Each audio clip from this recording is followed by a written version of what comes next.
Turma,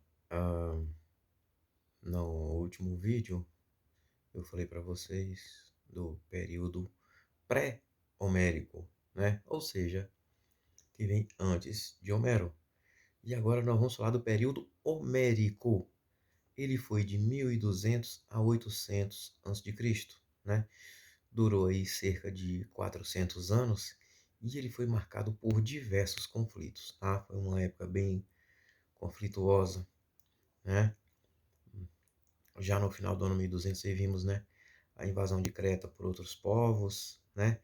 Aqui também aconteceu um dos conflitos mais conhecidos de todos, que foi a Guerra de Troia, que eu já falei na aula para vocês, na última aula, né, presencial. E aí,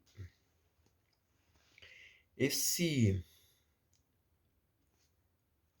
essa poesia de Homero, né, quando ele fala da Ilíada e da Odisseia, né, quando ele cita a Ilíada, ele fala da Guerra de Troia. E quando ele fala da Odisseia, ele fala da tentativa de Ulisses, né, que é um dos heróis da guerra, tentando voltar para casa. E esse retorno durou cerca de 10 anos. Tá? Ele enfrentou diversas situações pelo caminho. Tá? E para alguns historiadores, Homero era um aedo.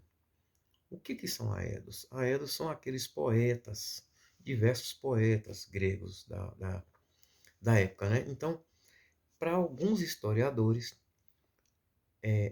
Homero juntou vários poemas de diversos aedos e montou a Ilíada e montou a Odisseia. Tá? É, a Ilíada ela é composta por 15.693 versos. E, para muitos historiadores, isso é uma compilação, ou seja, ele juntou diversos poemas, né, de diversos autores da época, que são chamados de aedos, e montou como se fosse assim, vamos colocar assim, esse livro, tá bom? Uh, assim, durante esse período, como eu já falei para vocês, aconteceram várias guerras. Né? No ano 1400, Creta já havia sido invadida pelos aqueus, né? Aí já no ano 12, os aqueus criaram aquela civilização micênica, como eu te falei, né? E a Guerra de Troia se enrolou mais ou menos nessa época, por volta do ano 1220, 1200, tá bom? Uh, só vou reforçar aqui para vocês, que eu já falei, né?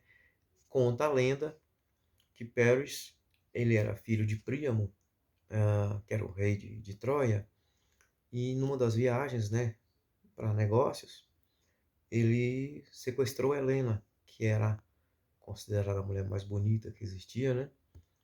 E levou para Troia. Menelau não gostou, era o rei de Esparta, e ele falou para Agamenon também, o irmão dele, e aí diversos reis, né, de diversas cidades independentes ali se juntaram, né, se tornaram aliados de Agamenon e Menelau, para que eles pudessem ir até Troia fazer o resgate de Helena, né? E um desses heróis, né, era justamente o Aquiles, né? Que ele era considerado assim um herói muito forte, muito habilidoso e invencível, né? E a fraqueza dele estava em uma única parte do pé, do corpo, do que era o calcanhar, né? Porque dizem que quando a mãe dele foi batizá-lo no rio, né, para ele se tornasse um grande guerreiro, ela justamente segurou ele pelo calcanhar e mergulhou nas águas do rio. O único ponto que não molhou foi justamente o calcanhar que ela estava segurando. Por isso que diz, né, o ditado, o calcanhar de Aquiles, se referindo a um ponto fraco de alguma pessoa, tá bom? Uh, mas, para alguns historiadores mais novos, a guerra não aconteceu por causa de Helena, aconteceu por interesses comerciais, tá? Para eles, o motivo assim, da invasão de Troia teria sido assim, um motivo econômico. Troia, ela ficava numa região, o que hoje é a atual Turquia, e assim, era uma região de muito interesse dos gregos, era um entreposto comercial muito importante, né? E eles tinham interesse naquela região, tá? Então, assim, nessa fase, assim, a economia dos gregos era uma economia, assim, essencialmente agrícola, e no último capítulo eu falei para vocês que eles estavam aprendendo, né, as técnicas de navegação com os cretenses, tal. Então eles tinham interesse em ampliar isso, tá bom? E aí, eh, a partir do momento que eles aprendem essas técnicas de navegação, começam a construir navios, né, para que eles possam sair ali pelo mar Mediterrâneo, eles tinham interesse em vários postos, né? Então era uma sociedade assim estratificada e sem mobilidade social. E mas era composta por quê? Por uma aristocracia guerreira, né? E eles tinham interesse em expandir tudo isso, né?